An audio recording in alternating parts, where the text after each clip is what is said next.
Superstar Pawan Singh और उनकी पत्नी ज्योति सिंह की राजनीति में एंट्री को लेकर चर्चाएं जो है जोरों शोरों पर है। आपको बता दें कई जगह पर ज्योति सिंह से लेकर उनके कई साथी और पवन सिंह भी सक्रिय राजनीति में भूमिका निभा रही हैं। तो हम इस मुद्दे पर बातचीत करने के लिए जेडीयू से एमएलसी नीरज कुमार से गए। तो चलिए पहले सुनवाते हैं नीरज कुमार क्या कुछ कह रहे हैं। ऐसा कोई जाति और समाज है जो यह कोई भी नेतृत्व दावा करे कि 100% हम वोट ट्रांसफ़र करा देंगे। अरे नीतीश कुमार जी ने जो काम किया है, किन बातों की चर्चा हुई? अगर बापू सभागार में कार्यक्रम हुआ तो राज्य और केंद्र के द्वारा किए गए काम, और हमको ये बताते हुए गर्व है कि कांग्रेस की हुकूमत ने, राष्ट्रीय जनता दल की हुकूमत ने कभी भी पुरखों का सम्मान नहीं किया।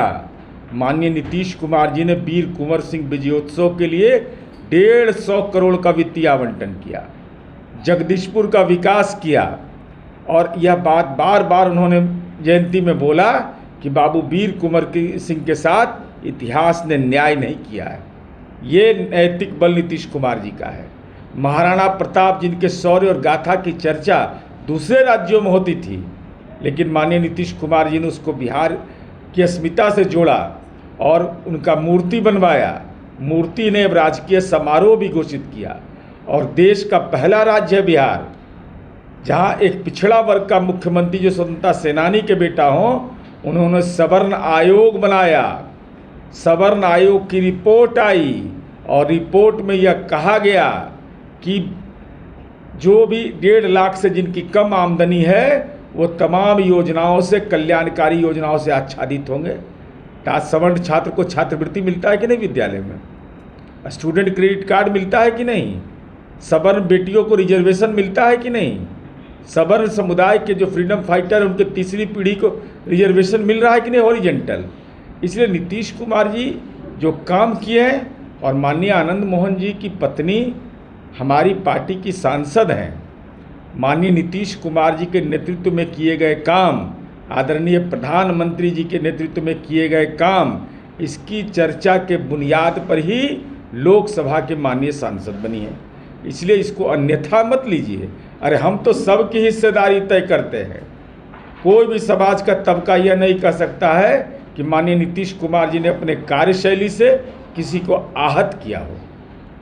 बनियापुर के आरजेडी विधायक केदारनाथ सिंह जो प्रभुनाथ सिंह के भाई भी हैं, उनके बेटे को प्रदेश उपाध्यक्ष का जिम्मेवारी जदयू में दिया गया है। सेंधमारी का काम सारण में। इस सेंधमारी किस बात का? अरे प्रभुनाथ सिंह जी तो हमारे दल से ही सांसद थे ना, तो पड़ गए घन चक्कर में उन लालू जी के। तो लालू जी का घन चक्कर में जो पड़ता है ना भ्रमजाल में, अब उनको एहसास उनके परिजन को हुआ होगा कि नीतीश कुमार जी ही वो शख्सियत है जो समाज में विकास के लिए जाने जाते हैं, आत्म केंद्रित विकास के लिए हैं। तो स्वाभाविक है उधर परेशानी भी था, उधर तो बिना उसके कोई मुस्कुराता भी नहीं है। तो देखा कि भाई बेहतर विकल्प ये है, तो उनके बेटा ने हमारी पार्टी में शामिल होने का फैसला लिया। इसमें कौन से अन्यथा की बात है?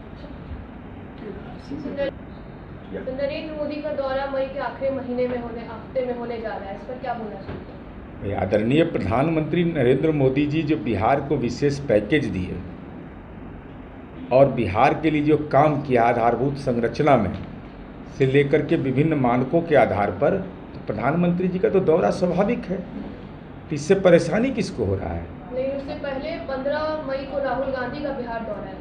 नहीं, राहुल गांधी जी का तो दौरा दूसरे के लिए, वो तो उम्मीदवार खोजो यात्रा में आ रहे हैं।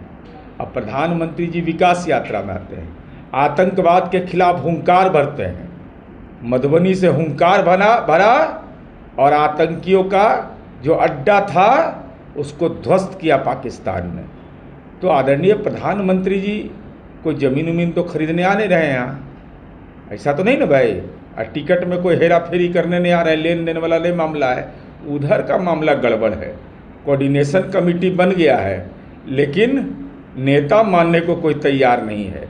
अब राहुल गांधी जी जाने कि दुकान अलग अलग सजाएंगे, वहाँ तो एनडीए के नेता एक साथ मंच पर खड़ा होते हैं, और यहाँ मीटिंग में तो साथ बैठते हैं, लेकिन दिखना साथ मंजूर नहीं करते। इस नए दौर में है, कांग्रेस को अपने इतिहास की जानकारी का अभाव है और ज्ञान में सूक्ष्मता है। अरे 1971 का जब बांग्लादेश विजय हुआ था तो श्रीमती इंदिरा गांधी जी के नेतृत्व में हुआ था।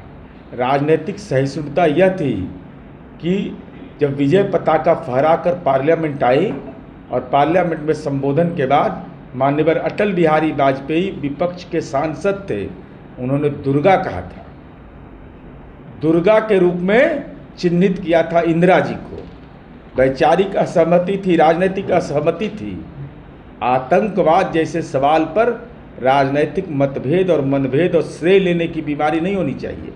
जैसे सीज फायर हुआ, अब विपक्ष के नेता को बहुत लगा, बेचैनी बढ़ गई, तुरंत ट्वीट कर दिए कि पार्लियामेंट का सेशन बुलाया जाए। अरे 12 तारीख को दोनों पक्ष के बीच वार्ता होनी है, तो जरा धैर्य रखते ना, धैर्य रखना चाहिए था। और 2 बार सर्वदलीय बैठक हुई है। माननीय राहुल गांधी जी ने दूसरे बैठक में भी पार्लियामेंट के सेशन की मांग की थी। साथ ही यह कहा था कि सेना के पराक्रम पर हमको भरोसा है। अरे भाई, राहुल गांधी के फॉलोअर हैं, तुमसे भी तो कुछ सीख लेते।